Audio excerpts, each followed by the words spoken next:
जन्नत का वजूद। रात के 9 बजे थे। मैं स्कूल ऑफिस में बैठा पेपर चेक कर रहा था जब दरवाजे पर दस्तक हुई।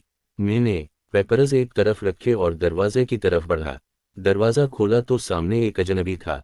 बेहतरीन लिबास में मलबूस दरमियानी उम्र का वो शख्स काफ़ी जाजिब नज़र था। मुझे देखते ही बोला, ज़ीशान हैदर साहिब। जी मैं ही हूँ आप।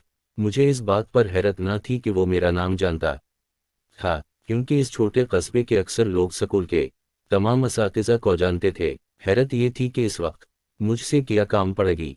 सर आपसे कुछ बात करनी है। इसका लहजा इंतहाई नरम और शाइस्ता था।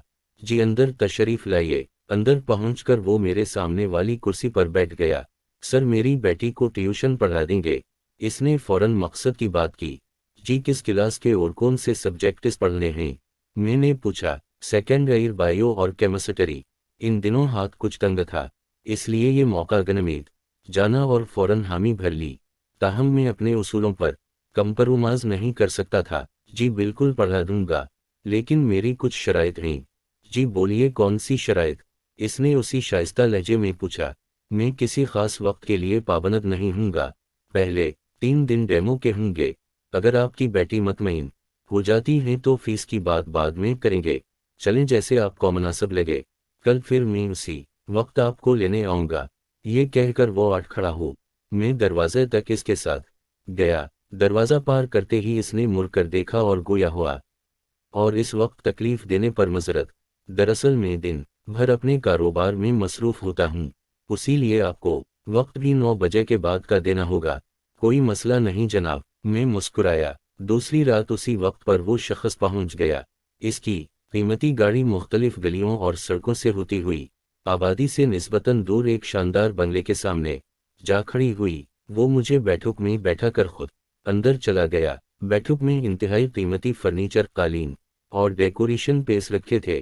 थोड़ी देर बाद वो हाथ में एक ट्रे लिए अंदर दाखिल हुआ, जिसमें मुख्तलिफ लवाजमात रखे थे। सर आप ये नोश फरमाएं, तब तक आयरा आ जाती है। ये कहकर वो वापस चला गया।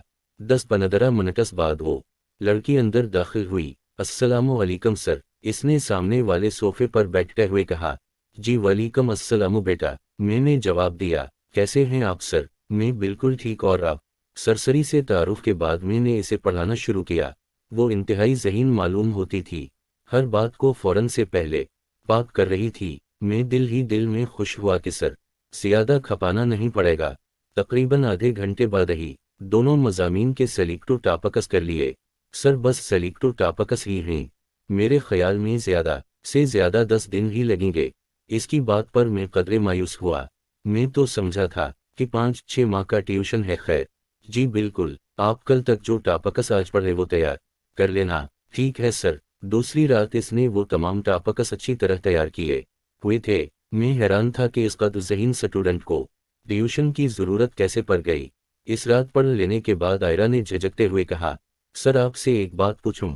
हाँ जी बेटा पूछें। आप जनाब पर यकीन रखते हैं? इस कस्म के सवालात उमूमन मेरे स्टूडेंट्स मुझसे करते रहते थे। मेरा जवाब हमेशा एक ही होता, नहीं बेटा, मुझे यकीन नहीं है, क्योंकि आज तक मैंने इन्हें अपनी आंखों से नहीं देखा। मेरे जवाब पर इसने हैरत से मुझे देखा। आप कुछ ज़्यादा ही साइंटिफिकली सोचते हैं सर। बेटा साइंस पढ़ते और पढ़ाते वक्त जब तक आप साइंटिफिकली नहीं सोचोगे तब तक इब्हाम का शिकार रहोगे, कॉन्सेप्ट्स क्लियर नहीं कर पाओगे। मैंने नरमी से जवाब दिया, लेकिन सर दुनिया में हज़ारों पुरस्कार वाक़यात रोनमा होते हैं, इनके मुतालिक आप क्या तौजही पेश करेंगे? वो वाकई बहुत ज़हीन थी। बाज़ औक़ात आपका दिमाग आपके साथ ऐसी चालें चलता है कि आपका खौफ फिज़िकल रूप में आपके सामने आ जाता है, हालांकि इसकी कोई हकीकत नहीं होती। मेरे जवाब पर इसके चेहरे पर मायूसी और नागवारी का मिला जला तासुर था। तीसरी रात भी पढ़ने के बाद इसने दोबारा वही बात की, आपको जनाब पर यकीन होना चाहिए सर। मैंने हैरत से इसकी तरफ देखा। क्यों? क्योंकि लाजमी नहीं कि जो आपको नज़र ना आए इसका वजूद ही ना हो। इसका लहजा अजीब था, लेकिन मेरे ख्याल में किसी चीज़ को दिखे बना इस पर यकीन कर लेना बेवकूफ़ी है। तो आपके कहने का मतलब है कि जो लोग जनाब पर यकीन रखते हैं वो सब बेवकूफ़ हैं? इसका चेहरा सुर्ख होने लगा। मैं एक लम्हे को हैरान हुआ। शायद। मैंने धीमे लहजे में जवाब दिया, एम सॉरी टू, आपकी सोच बहुत ही गलत है सर। इसका लहजा तंजिया था। آج تک کسی بھی اسٹوڈنٹ نے مجھ سے اس طرح بات نہ کی تھی، تاہم میں نے برداشت کا دامن تھامے رکھا۔ تو بیٹا آپ یہ کیوں چاہتی ہیں کہ میں جنات پر یقین کر لوں؟ آپ کے یقین کرنے یا نہ کرنے سے کیا ہوگا؟ کچھ بھی نہیں۔ جن کا وجود ہے یا جو ان پر یقین رکھتے ہیں، کسی کو کوئی فرق نہیں پڑنے والا۔ یہ کہتے ہی وہ غصے سے اٹھی اور اندر چلی گئی۔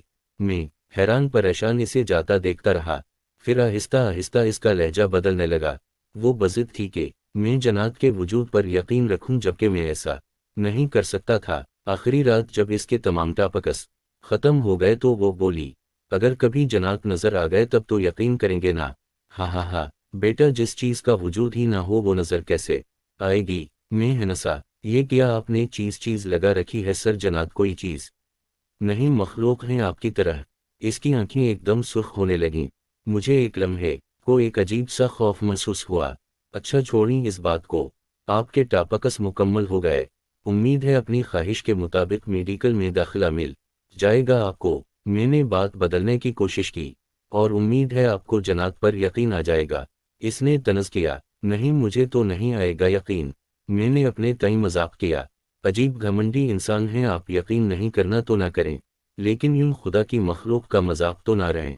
اس کا لہجہ اچانک جارحانہ ہو گیا، آنکھیں سرخ انگارہ اور چہرے کی رنگت غصے کی شدت سے بدلنے لگی۔ مجھے اس سے خوف آنے لگا۔ تبھی اس کا والد اندر داخل ہوا۔ کیا ہوا آئرہ؟ کچھ نہیں بابا، میرے ٹاپکس ختم ہو چکے ہیں، سر سے کہہ دیں کہ کل سے نہ آئیں۔ یہ کہتے ہی وہ غصے سے کانپتی ہوئی اندر چلی گئی۔ مجھے لگا جیسے وہ آئرہ نہ تھی جسے میں پڑھاتا رہا۔ معذرت چاہتا ہوں سر، میری بیٹی غصے کی تیز ہے، اس شخص نے دھیمے لہجے میں کہا۔ کوئی بات نہیں جناب۔ اس کے بعد وہ مجھے واپس سکول چھوڑ گیا۔ وقت دینے پر آپ کا بہت بہت شکریہ، آپ کی فیس کل آپ کو مل جائے گی۔ یہ کہتے ہی وہ شخص واپس پلٹ گیا۔ دوسری صبح کسی کام سے میں نے اپنا بٹو کھولا تو اس میں ہزار کے 30 نوٹ تھے۔ میں حیران پریشان کبھی اپنے بٹوے کو دیکھتا تو کبھی ان پیسوں کو یہ کہاں سے آئے۔ پھر اچانک ایک خیال کے تحت میں اپنی بائک پر بیٹھا اور اس راستے پر گامزن ہو گیا جو آئرہ کے گھر کی طرف جاتا تھا۔ جب میں اس مقام پر پہنچا تو خوف اور حیرت کی انتہا نہ رہی۔ جہاں کل رات تک ایک شاندار بنگلہ تھا، آج وہاں پرانے کھنڈرات کے سوا کچھ نہ تھا۔